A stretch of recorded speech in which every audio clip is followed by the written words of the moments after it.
think some of you need these. I think some of you need these. Big Sil's National Football Show. You know, I wear these because you know why? I want to see who I'm talking to sometimes because I don't believe some of the garbage that comes out of your mouth. We are absolutely packed. By the way, former 5-time Pro Bowler, part of the Nashville community in sports talk radio. He was actually an Eagle that played with Brian Dawkins too, I think for a year. Blaine Bishop will join us.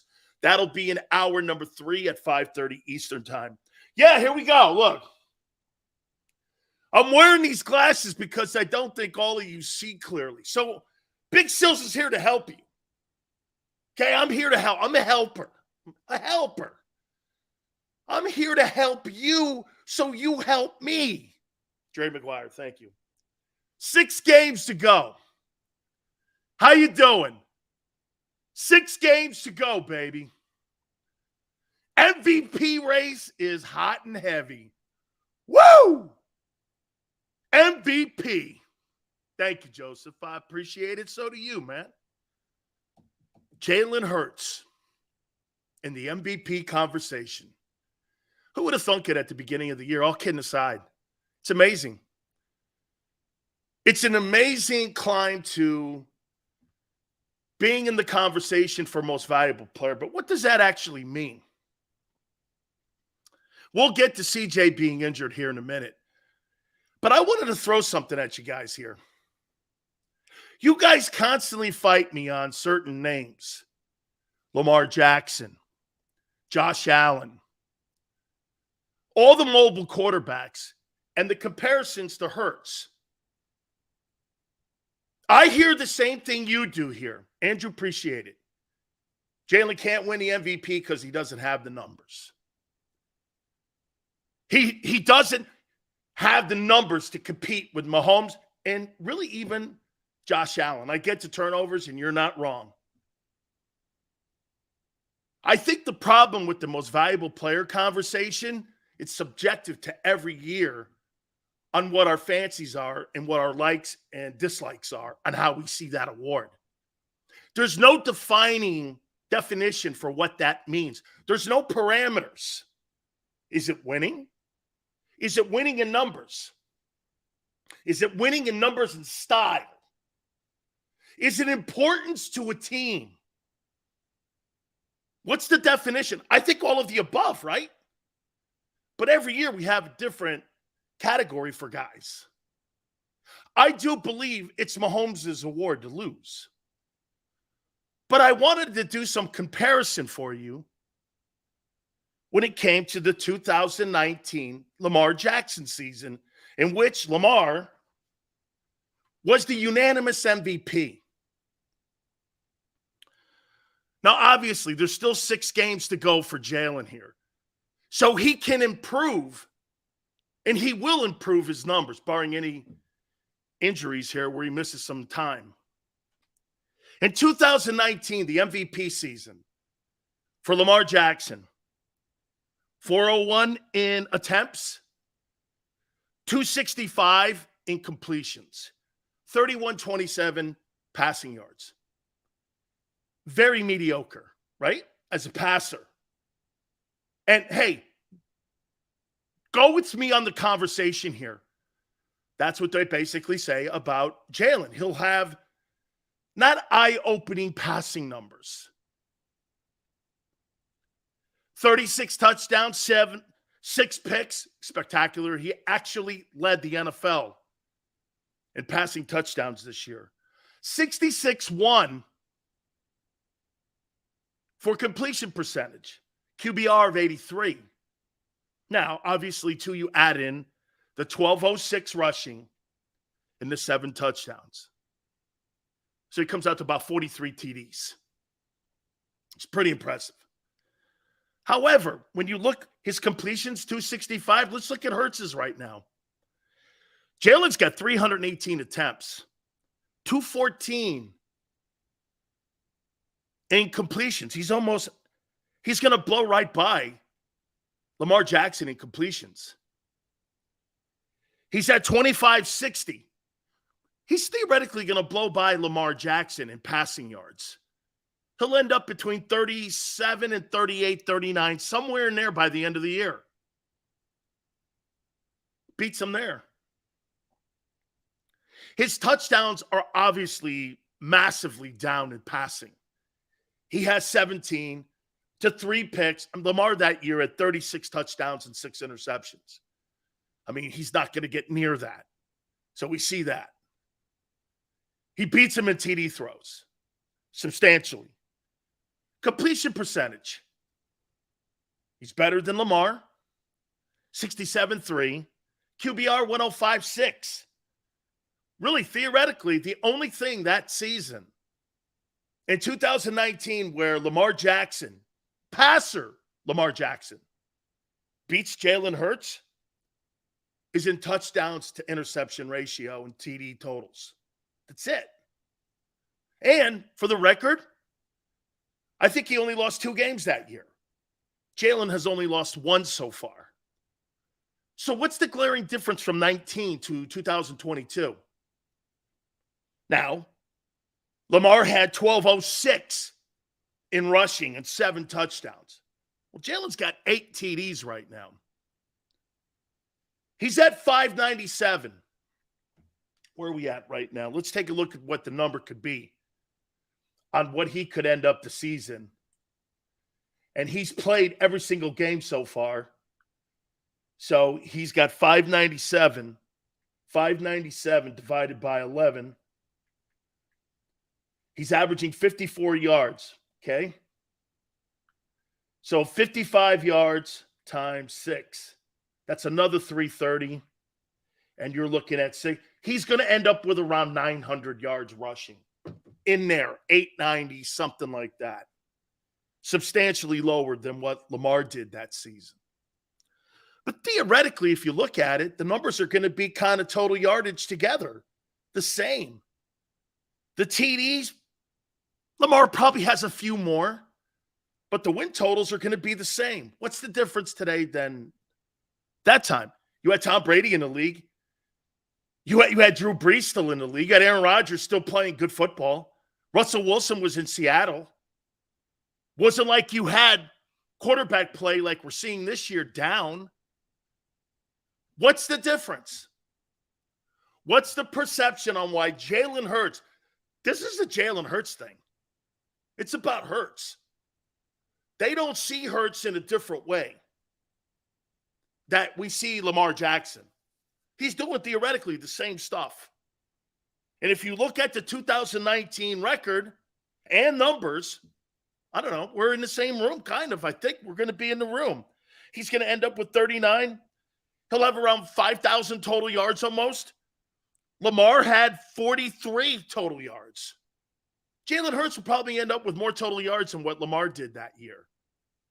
Maybe a couple TDs down, maybe 4 less.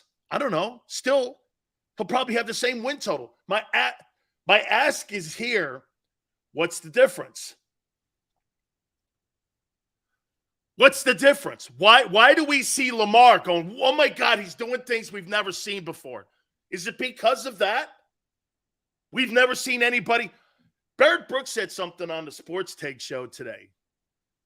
We're seeing a guy run RPOs that we've never seen before in the NFL, run them to the excellence where he's making guys like Michael Parsons a non-factor on how he reads those RPOs. Jalen is the greatest wildcat run. This is what people like Mouse Davis envisioned what the wildcat could be. A runner like that who can throw the ball and read the ends and RPOs like no one other. I think what the problem here is that nobody has seen. Jalen is like Randall Cunningham. Nobody in the NFL runs RPOs like this. I watched the 22. He makes those ends absolutely make missteps. Crashing down, not blitzing, dropping back into coverage. He reads these guys perfectly. It's almost like a linebacker not making false reads and false steps to fill a gap. He's perfect with it. Is it just because it's something new we're seeing?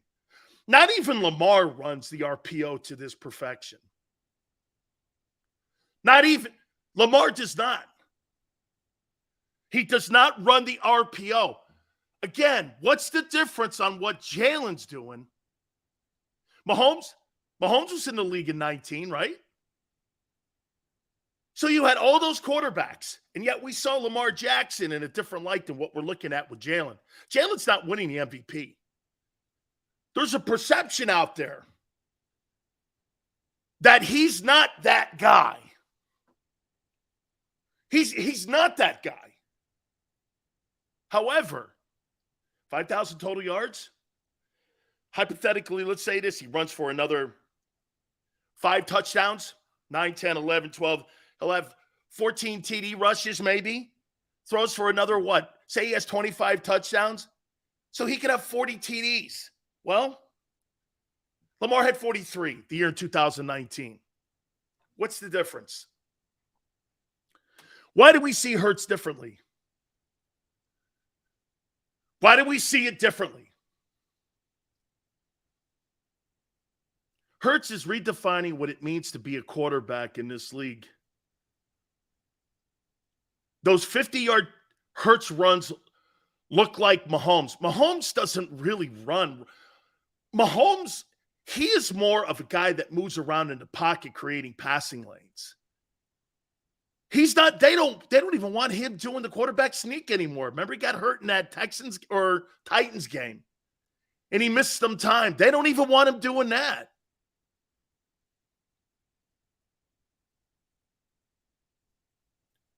Brian goes, I'm so confused on Big Sil's takes sometimes. He likes, I'm not saying no. Brian, I've already told you numerous times what my style of quarterback is. I'm having a conversation on what Jalen's doing. You don't have to be, what don't you understand? That's not my style of quarterback. He's winning, though. That's what I'm talking about right now. That's not my style of quarterback. I would never have him as my starting quarterback, but he's winning. And he's redefining what RPO quarterbacking is. That doesn't mean I like it. I think you're too reliant on it. He gets hurt, your best back and your best quarterback are out, and it's over. It's over. That's not what I want. There's no confusion. However, he's winning. How is he winning? He's in the conversation. We got Big Sil's MVP today. Quarterback ratings. My Power 5 teams. The Milk Carton Eagles. Got a shitload of stuff today. I just made the comparison. When we're talking about MVP race, I looked at Lamar Jackson's 2019. That's all I'm doing here.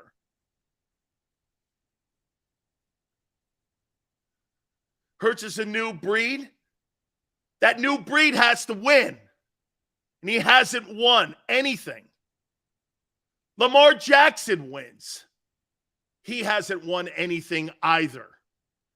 Michael Vick, he won, but didn't win anything either.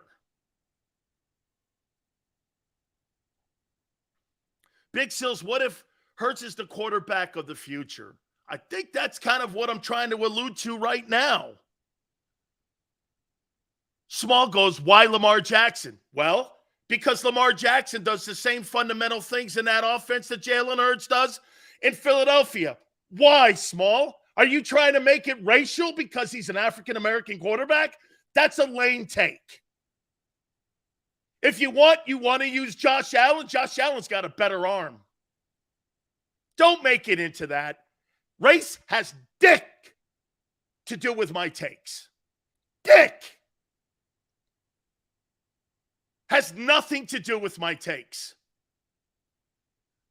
Get that out of the way. Nothing.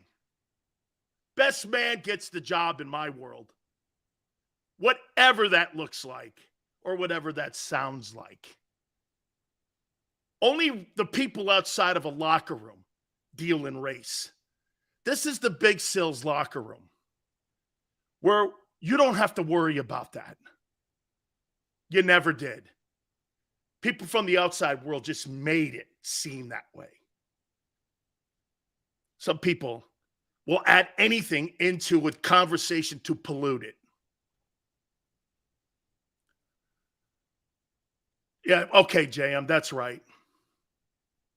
Always bites on it. Okay, that's what I do. I think Jalen Hurts will be all right. I'm sure whatever happens this season, he's going to work twice as hard in the offseason to get better. Jeff, I think he works during the regular season right now to get better. I think the thing that Jalen Hurts does the best right now is working on being one of the greatest teammates of all time. That's a page out of Brady. Brady's golden secret nugget was he was the greatest teammate of all time. No one talks shit on Brady. No one. In the 22 years, Hurts is going to have that same dialogue about himself. Okay? Lamar is not as smart as Jalen. I don't buy that, but I do buy where you're going, Marina. I think he's more reckless, and it's why he gets hurt more. In the same with Josh Allen. I think both those players play with a reckless abandon that Jalen doesn't. Not that Jalen doesn't play hard. He plays smarter. He sure does. That's a fact. I agree. He plays smarter. Sills, if the talent coming out of college is more like Jalen, then why are we going to eventually be filled with a league of these type of quarterbacks? Someone must win the Super Bowl. S. Blunt. You know, that has always been something that I never understood with the NFL for years and years and years. You had a player like Charlie Ward, or you had a player like Tommy Frazier, or you had a player like that. NFL coordinators refused to adapt their offenses to a guy like Vince Young. They refused. It was kind of like Jonathan Gannon in a way, plug and play. Either you were a drop back guy and you became a drop back guy, or you were finished. I think that's the road that Justin Fields was on.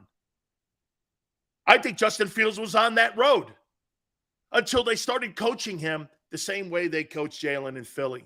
I think Jalen is setting a trend here. You're seeing it in Chicago. He's being coached like Hurts. So could he be changing the dialogue on how we perceive quarterbacks?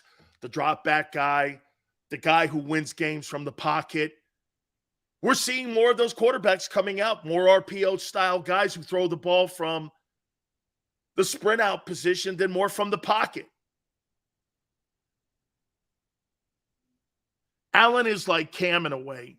He runs like a fullback. Cam could throw, though. Brian was, let's see. Hurts is the future. Hurts for MVP, easy. He ain't winning it. He ain't winning it. He's not.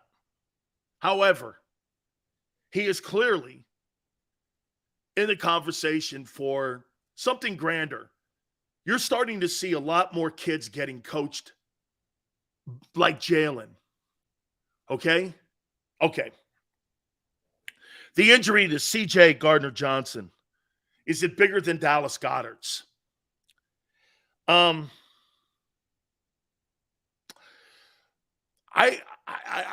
What injury is a bigger loss to the development of this team and where they are in the season now as they go through this 6-game stretch? Lacerated kidney. I think the Eagles and everyone at the NovaCare Center is downplaying that as much as they can, and they're having wishful thinking. That's a 6-month injury. They're saying it doesn't need any surgery as of now, but I'm not sure I've ever heard that. So they're just going to let him sit there, and they're going to let him recover and not put him on IR? Wow. So not only are you doing that, you're going into games now shorthanded because you're not putting them on IR. That means you walk into every game with 52 dudes instead of 53 dudes, let alone the fact that you're losing a starter. Okay? I mean, 6 weeks. That's right, 6 weeks. 6 weeks. Excuse me, Drew. Not 6 months. No, not 6 months. 6 weeks. 6 weeks. My mistake. Plus, it is dangerous. Lacerated kidney. You have to monitor that as much as you possibly can. What's a bigger loss to this team in this stretch? The loss of Goddard or the loss of C.J. Gardner-Johnson? Gardner-Johnson, by the way, leading the NFL in INTs. He's a playmaker.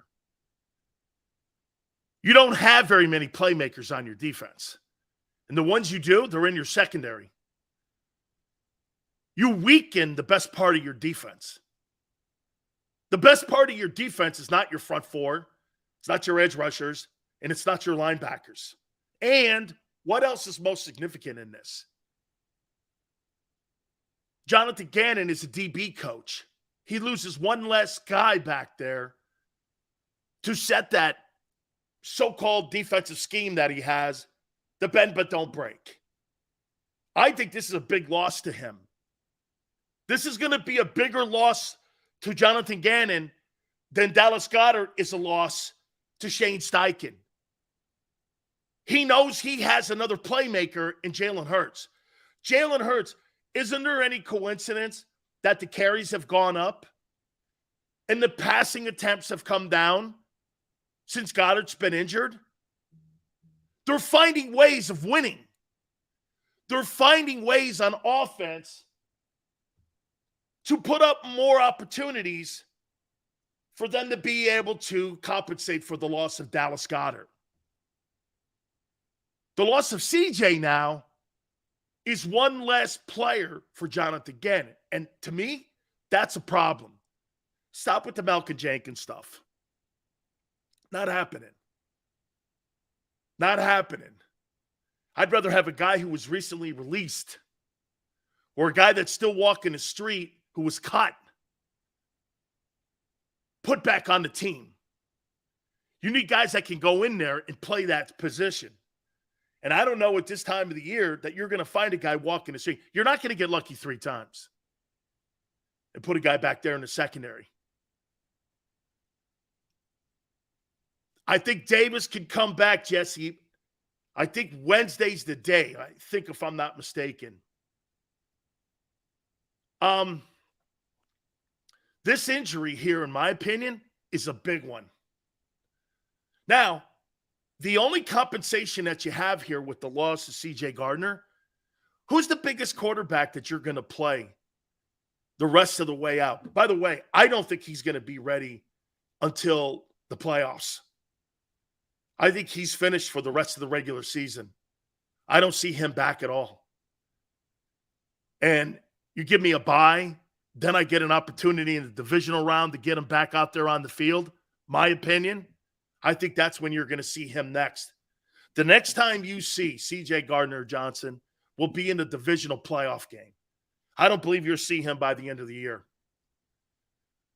Prescott is the only guy on that schedule that you have to be concerned about, in my opinion, that could put up some numbers on you. If you look at the rest of the quarterbacks that are in the conversation, does Andy Dalton frighten you? Does Josh Fields even frighten you? He doesn't. Fields frightens me more with his legs. So really, the next time that you're going to have to worry, hey, get this, I might even put a linebacker back there. I might even put Nakobe Dean back there. I don't know. I might put somebody back there and play with another backer. I don't know. I mean, I may come, but then again, I'm talking about Jonathan Gannon not being the guy who I know he's not, and that is being creative. He's not going to come up with a defensive plan to compensate for C.J. Gardner-Johnson's loss. Tannehill, the only problem that I have with Tannehill, you really never know what you're going to get with Ryan Tannehill. 2 weeks ago, he threw for 331 yards. I would try to get, hey, can I get Nakobe Dean on the field? Kid runs a 4.4, 4.5. Why not put him out there? Play kind of like a Wolverine backer back there in that slot position. Got a guy who's been on the team, knows the defense. Think. When does this kid play? If you need another body right now, you need it today. Nobody brings up Nakobe Dean. Put Dean in the position. He's 200 pounds. We're not talking about a guy 250 pounds back there. He's not. He's 210, 205. I'd like to know if Gardner Johnson's the same size as Nakobe Dean. Well, I'll tell you what, King. Not putting Dean back there and getting a guy off the street, what would you rather have? A guy who's been in the defensive system and the defensive meetings, or a guy who doesn't know shit about the defense? Malcolm Jenkins. Really? Give me a break. He ain't no 230. 230. That guy looks 230. The kicker for the Eagles looks bigger than Nakobe Dean. Looks okay. If it's not Dean, then who? A streetwalker? How many times do you think you're going to be able to go to the bus stop and put guys on your defense and win? You went to the bus stop and got 2 D tackles. I didn't think they played that great in this last game against the Packers. I thought they were okay. They weren't really anything special. But you went to the bus stop to get 2 dudes. You're going to go to the bus stop again to get another guy? Really? And you think you still have the top defense in the NFL? I love listening to Eagle fans when they're talking this. So you're going to get 3 bus stop guys and call yourself the best defense in the NFL. Give me a break. Not happening. You're far from the best defense. Right now, you're just trying to get to the finish line here because your team's getting beat up. Because Gannon has allowed that front 7 to get their ass kicked all year. You ever notice why the defense is starting to give up more yards to lesser teams? Why do you think that is? Because the secondary is getting beat up. Because they're making plays back there. Because you're getting gouged on first and second down. It's now played its toll on your defense. Sounds like Chip Kelly all over again.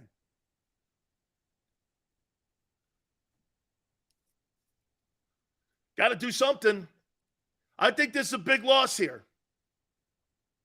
The only saving grace, as I said, is the fact that you're not playing any elite guys and any big arms. You're not playing any big arms until the playoffs. So it's the only saving grace. Goddard is a big loss on that offense. Jalen Hurts has to carry the football more as a running back in the loss of, you notice it. Jalen is not going to sit back and throw the ball 37 times any longer. That's not going to happen until Goddard gets back. Until that time, you're looking at between 12 and 18 carries a game for Jalen Hurts. Until Goddard gets back. And you're flirting with disaster with that, but that's okay.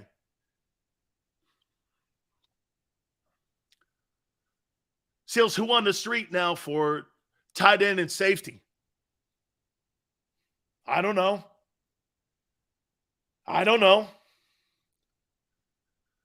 The only guy on the street that I know that could come in and play for the Eagles would be Gronkowski. And if Gronk ever came back, it'd be for Brady. It wouldn't be for Jalen Hurts. He'd come back for Brady. I mean, Howie would have to overpay him. Blankenship was fine back there. I saw him get beat a few times too. Can we ask Gannon to make any adjustments, or do we always have to sign a dude? Hey, that's what I say. Dan Quinn with the Cowboys figures out we don't need any defensive tackles. We'll fix it ourselves. And he did. That's a coordinator in Dallas. Jonathan Gannon is a coach. He's not a coordinator. That's the difference between Jonathan Gannon and Dan Quinn.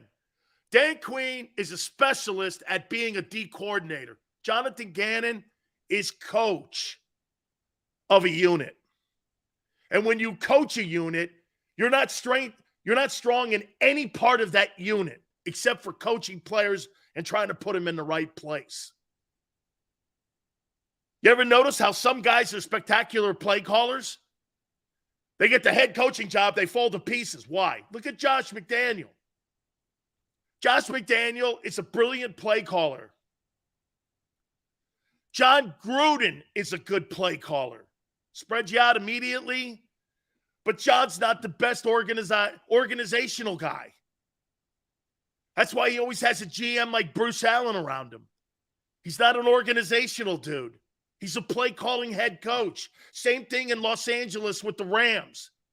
Sean McVay is not a head coach. He's a coordinator. He's a play-calling head coach. You think he calls anything on the defensive side of the football or special teams? Absolutely not. Absolutely not. Can you see Sean McVay coaching DBs and linebackers? Give me a break. I thought about Tark Spike. I think if they would have been impressed with him, I think they may have brought him back. But I don't think they have been impressed with him.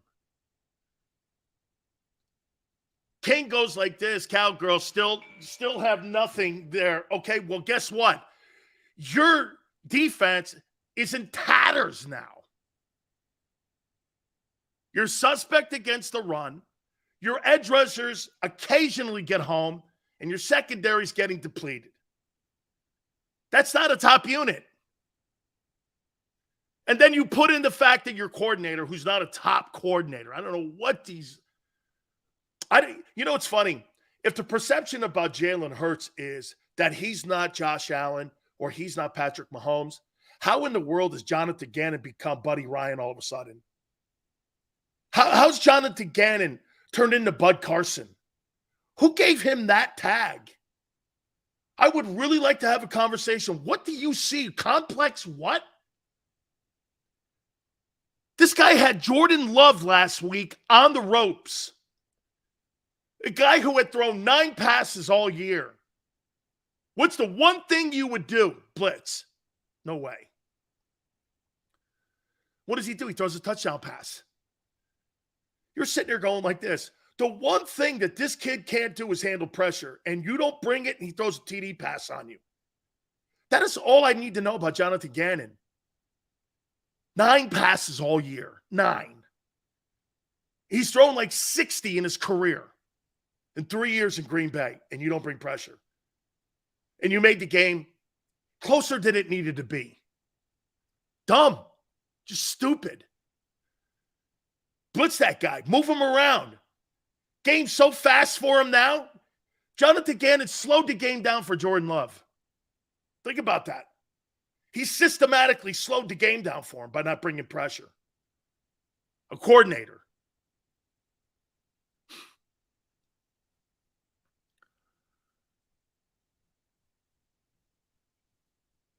Peter says that we have to outscore teams for the next 3 to 4 weeks. We can do it. It's going to be a lot on Jalen. Someone should whisper blitz to Jonathan Gannon. Sills, you think Goddard will be back Dallas week? Jesse, I do. But in what condition will he be ready to play on December 24th? Who are the elite quarterbacks in the NFC? S. Blunt, how about this? Jalen and everyone else. Put them in an order. I don't think there's been very good play of quarterback. Okay? In the NFC this year. Goddard downtime is for 25. Wide receiver to step the hell up. Yeah, Devontae Smith. Devontae Smith had to step his game up, and he hasn't. Or the play calling has to get better for him. I think it's more that with him. In play calling. for Devontae. I don't think they put him in shape, and I don't think they put him in a position to succeed. I do not. I do not believe that. You guys are going, well, he'll have 87 catches. 87 catches and 900 yards? What are you throwing him, 2-yard passes? That's theoretically what you're doing.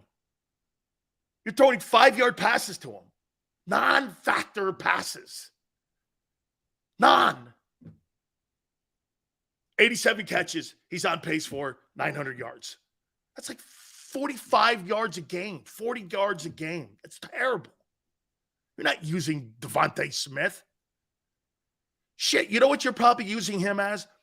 If an engine has 12 spark plugs, you probably got 3 spark plugs in the engine of Devontae Smith right now. You're not maximizing the horsepower at all. Of all guys, too. Probably your best route runner, and you're not using him. I don't know. Sully says Miami moves the receivers around and gets them in space. Eagles don't do that. Yeah, because that's a complex offensive passing system down in Miami. There's nothing fancy about the passing RPO system in Philly. Nothing. There's nothing special about it except the players. You have plugged in special players in a very mediocre offense. And that's why you're 10-1. Is because these guys and the quarterback is running the RPO offense to a T. They'll catch up with it. The question will be, how much do they catch up with it after a time? Especially if you start losing more players. Say AJ's out. You're going to shut Jalen down immediately. If AJ or Devontae go down, where are you going then? Who are you throwing it to? Who are you throwing it to? Miles Sanders? Then you're going back to being one-dimensional 2021 Eagles. Just running the ball. Not anything wrong with that when you put 363 on the board. I get it. Nothing wrong with that. Nobody has stopped that. The Eagle offense, run by Jalen Hurts, it starts with the run. Every other offense in the National Football League starts with the quarterback passing and having play action. In Philly, it's backwards. It starts with the RPO and the running. So it makes it a novelty offense. Nobody does it. Or nobody does it too. And again, kind of circles back to the MVP. There's not a quarterback. Here, I want to show you something. What makes this thing crazy? I don't believe that there is a quarterback in the National Football League that could come into Philadelphia and play that offense to that success. I think Josh Allen could run it. It'd be turnovers, though, still. Because the Eagle quarterback coaches and offensive coordinator would fall in love with more throwing the ball down the field. And they would get themselves in trouble. Mahomes, could he run that? Miles Sanders would have to be more of a factor because Mahomes isn't going to take off running. He's not a mobile quarterback. This guy's not one of the – wait, I'll take that back. He's a mobile quarterback, but not a dual threat quarterback. He's not dual threat. He doesn't want to run. Jalen does because it's part of his deal, his DNA, how he moves the sticks. That's not part of Patrick Mahomes' deal. Okay? It's not. It's not what he wants. Andy Reid doesn't even want him doing that. MH says the next 3 tough games for the 49ers will tell how much of a threat they are. Agreed, MH. You know, everyone keeps talking about that's the football team to look out for in the NFC. I completely agree. But you also, because of the slow start you had with all the injuries at the beginning of the year, you see, the 49ers are doing something the Bucs have not been able to do. The 49ers were able to weather the injuries on their team. That's why there's 4 losses. And now you're seeing them with 4 wins in a row. And that's why everyone's getting excited about San Francisco. But San Francisco had issues at the beginning of the year, Plus, they didn't have McCaffrey. It's a completely different football team with Christian McCaffrey on it. That's a completely different football team.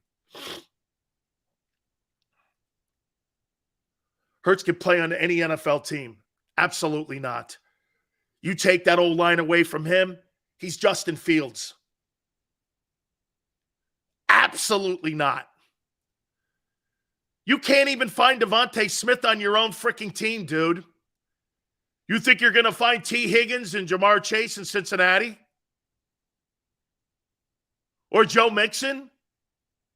Devontae Smith will have just as many yards as he did his rookie year. He's been stunted, actually, in this offense. Devontae Smith, his growth as a receiver in the Philadelphia Eagle offense has been diminished. Well, still he'll have 17 more catches. Yeah, and about 20 less yards than a year ago. That's not improvement. That's not growth. That's not growth. Not growth. So if Tyreek and Waddle go down, who does Tua throw the ball to? That dude's going to have 2 wide receivers over 1,500 yards. The Eagles will be lucky to have one over 1,000. AJ. No one else is going to have 1,000 yards. There's going to be 2 wideouts. 2 wideouts in Miami over 1,500 yards. That kid, too, is spreading the football around. The numbers say they are. He's missed 2 less games and will end the season with more passing yards and touchdowns than Jalen Tagovailoa will, if healthy. If healthy. Tua will throw for more yards. Missing 2 games. Eagles a rushing team. Why get AJ? I don't mind AJ. $25 million AJ? AJ Brown is look, he's on pace for 11 touchdowns. That's a lot. Tyreek Hill, I think, has 3. Okay? Red zone. Who would you rather have in the red zone? Tyreek Hill or AJ Brown? Me and the style of offense the Eagles have? I'd rather have AJ. Open field, 20-20, I'd rather have Tyreek Hill. That's how the Kansas City Chiefs looked at Tyreek Hill. 20-20, Kelsey can get the job done. Kelsey is a red zone better target than Tyreek Hill is. He's got 3 TDs. He may have 2,000 receiving yards and 3 touchdowns. That doesn't add up. He may be in the MVP conversation, but he's not going to got to score too. You got to score. G5 says, good teams find ways to win. Nobody is playing lights out football on either side. And to your point, G5, I would say this, and the Eagles have the best roster in the NFL. They have holes in special teams and their run defense. And at tight end, by the way, there's 3 holes in your team. Tight end too. So you're no longer the complete team that you think you are. You have a hole at tight end. Your number 2 wide receiver is non-existent at times. Your run defense is suspect in certain situations. Even the Packers, they had 106 yards rushing, but their backs were gaining 6-8 yards a carry. And now you got a hole in your secondary, and your special teams is atrocious. So 10-1 looks a little different today with all those glaring issues that are starting to rear its head. You have no tight end. Your suspect run defense. You're injured now, and your top interception guy, your top turnover guy, is now gone, I think, for the remainder of the regular season. And your number 2 wideout gets 5-yard passes thrown to him. And your number 1 wideout has put the ball on the ground and has fumbled the ball the last 3 weeks. 10-1. Yes. Will they look that same way towards the finish line? Absolutely. Will be the question. 10-1? No, not to me, it doesn't. No tight end now. You got that 10-1 record when you were, hey, you're lucky you're playing teams that aren't 500. But again, it's not an Eagle thing. It's a league thing. There's not a lot of good teams in the league, so it's all good. You're not playing against any elite quarterbacks the rest of the way out. If you want to call Dak that, I don't. But there's more concerns today than there were prior to that Minnesota Viking game. You got more concerns. Care how you slice it up. How you slice it up. You're lesser of a team today than you were against Minnesota. You're lesser of a team. You've lost starters. And your left tackle's still injured. I don't know. 10-1. Why is every game a struggle? Prior to that Minnesota game, there were no struggles. Why is every game a struggle now? Every game. Texans. Cardinals. Colts. Packers. All struggle. You're not blowing anybody out.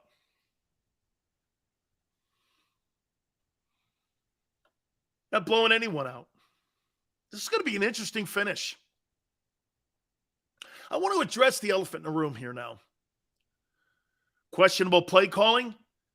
Mo, I think the questionable play calling, worst coaching staff. Peter, you know, it's funny you should bring that up because one of the things that I say why Jalen Hurts is really excelling is because I think those coaches don't know still how to coach this kid. And he's taking everything in his hands. And that's why that RPO read, get this, think about something here on the RPO read. Okay, think about something on the RPO. Yeah, and he gave up 33. Think of something on the RPO read. That's not a coaching play call, per se. Most play callers go, let's run a pass play. Let's run a run play. That RPO is an option for Jalen to decide. He takes the coaches out of the equation in an RPO. Run pass option. Think about that. The coaching staff almost becomes a non-factor in the sequences of plays because it's Jalen reading the end, the safety, the corner coming down, whomever. Jalen is a coach on the field, actually.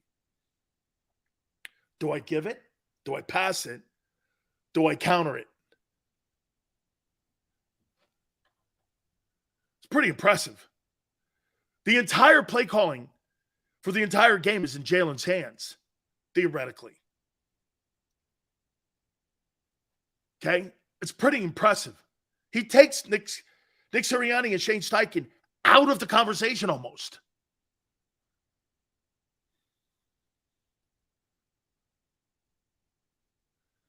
MH goes, didn't Dan Quinn choke a Super Bowl? It's funny how people bring that stuff up. Funny, didn't Jalen Hurts get annihilated in a playoff game? Made to look stupid? Along with that coaching staff? Sure. How many coaches that are active have won Super Bowls? MH? Belichick? Carroll? Tomlin?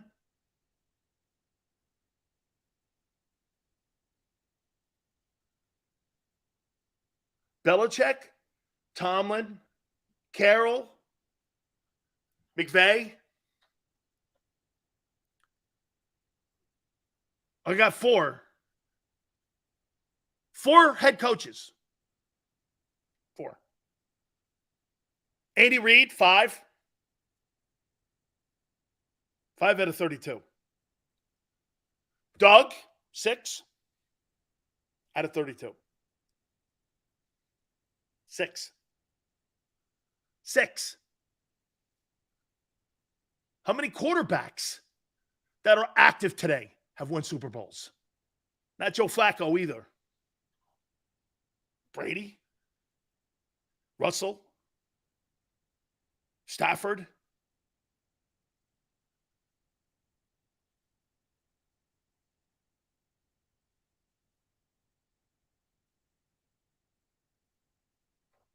Not that easy. Jim Harbaugh, too, has won one McCarthy. So you got, think of that. You got like 8 guys out of 32 teams. 8 guys. Wentz isn't a starter. Let me get to the elephant in the room here. 8 out of 32. Not very many. I addressed this yesterday. And I want to ask you again this question, because I do think we're here now. You know, we were kind of going to have the conversation as we got to the bye week. I think it's going to be a very interesting conversation at the end of the year and how they address Jalen Hurts going forward. And I'm not saying, has Jalen won the job? He has. He's won it. I concede he's won it. He's won the job. He's won the job. At minimum, he's won the opportunity to further the conversation to do this. We're not taking a quarterback with those 2 number ones. Wouldn't it be funny to watch Howie do this? Have Jalen sign a 2 or 3 year contract and yet take one of those 2s and trade down, and so that he would have another first rounder the following year just to hedge his bets. Could you see him moving down to get another first rounder the following year? Just in case. Just in case. Okay? Let me ask you this.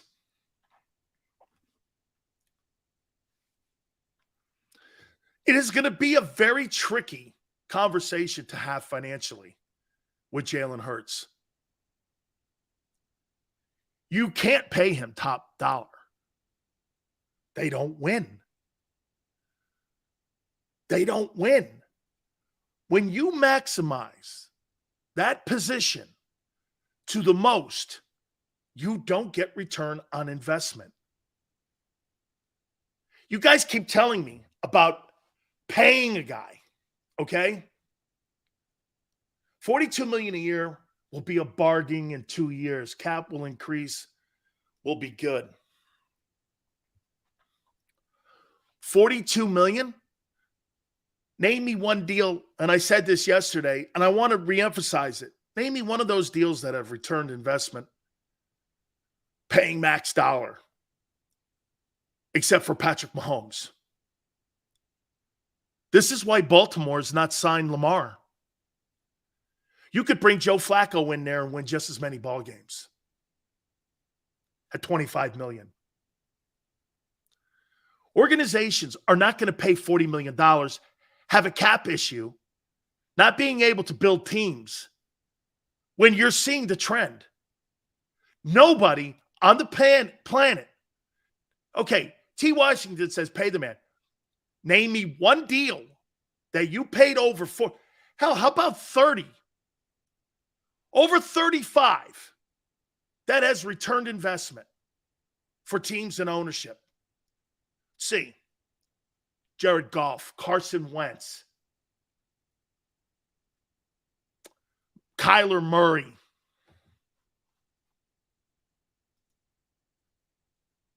Let's see. Name me one. Rivera never won a Super Bowl, only as a player. Dallas, you think Dallas got their return on their investment with Dak Prescott getting bounced in the opening rounds of playoffs? Absolutely not. Mahomes is the only $40 million a year guy. Stafford doesn't make 40. He does make 30. But he took a hometown discount with signing bonus. Makes about 28, I think it is. My point is, you pay a guy $45 million, you will never, your team will be lesser. $42 million, even that's what Xander said. You pay Jalen Hurts $42 million, you'll never win. And you know why? I have the facts on my side. You think Kyler Murray's going to deliver a Super Bowl for Arizona? You think Carson Wentz? You think Jared Goff is delivering a Super Bowl in Detroit? You think Lamar's going to deliver a Super Bowl in Baltimore or Miami?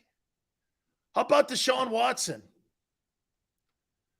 You think he's going to deliver a Super Bowl and yet to be determined? He hasn't played yet. He starts this weekend against the Texans of all teams.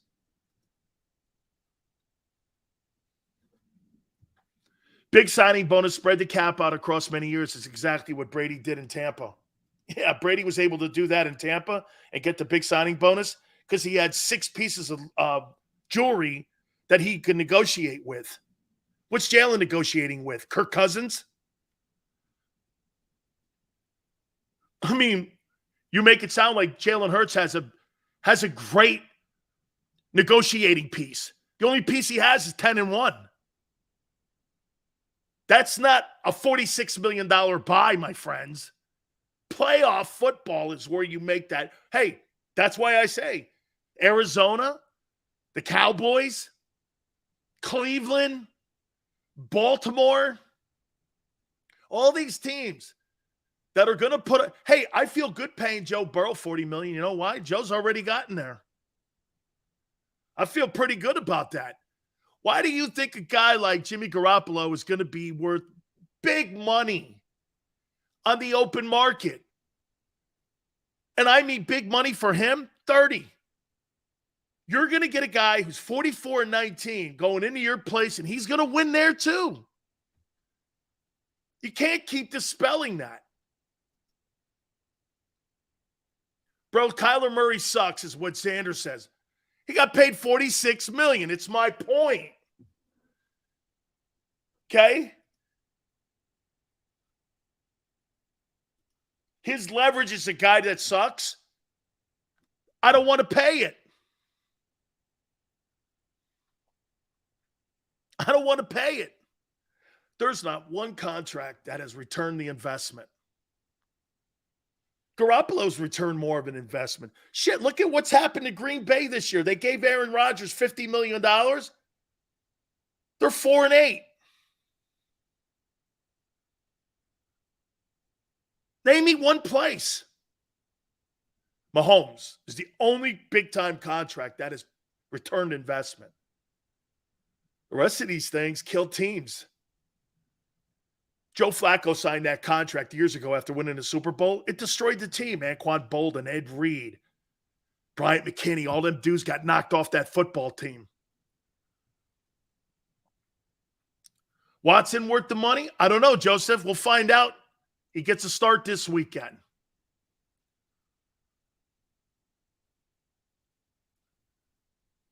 The sample size is too small. You're not hammering up. What do you mean sample size is too small? Murray, Goff, Wentz. What are you talking about? Look at the Russell Wilson deal they just signed. In Denver, they're stuck with that guy. What do you mean sample size? It's all over the league. What are you talking about? Anytime teams and organizations pay big money for unproven people, they never pan out. Not hammering it. The league is littered with it. Littered with it. What are you looking at? Too small of a sample size. Derek Carr, you think he's returning investment in Las Vegas? D. Adams took less to sign with the Raiders. He said so himself and said Rodgers' uncertainty kept talking about retirement, pushed him away. So I'm talking about quarterback who are making top flight money, and he's making top flight money. Shit, they're talking to trading his ass to the Jets or the Bucks. The Raiders are actively trying to push Derek Carr out the building. And he's been pretty successful when it comes to at least putting numbers up. Manning and Stafford worked. Peyton Manning never made $40 million, guy. And the money wasn't that excessive that it would rip your cap apart. It was never that excessive. Manning hasn't played football in 7 years. Dylan, there you go. What's the remedy? The remedy is you got to pray to Jalen Hurts. It takes $30 million. You got to hope he's that guy. Jalen Hurts takes $30 million. The Eagles will continue to be successful for the next 15 years with him. Not that I think he'll play that long, because that style does not dictate that. My NFL MVP race. I want to get into that. Also, the playoff picture. How it sits today. Don't forget, we will talk to Blaine Bishop, 5-time Pro Bowler with the Tennessee Titans and part of the broadcast team for the Titans, in hour number 3 at 5:30 Eastern time, too. So I want, and by the way, Eagle Milk Carton guys, too, are coming around the corner. So the MVP, the Big Sills MVP, our quarterback rankings, and also the playoff picture on how that's going to look, too. Xander says, if I were Jalen Hurts, I would never take 30. Well, Jalen Hurts takes 40, that football team will be ripped apart. And you'll have lesser players, and you'll be back in the Wentz conversation. Hour 2, hit the like button. Keep it here, National Football Show.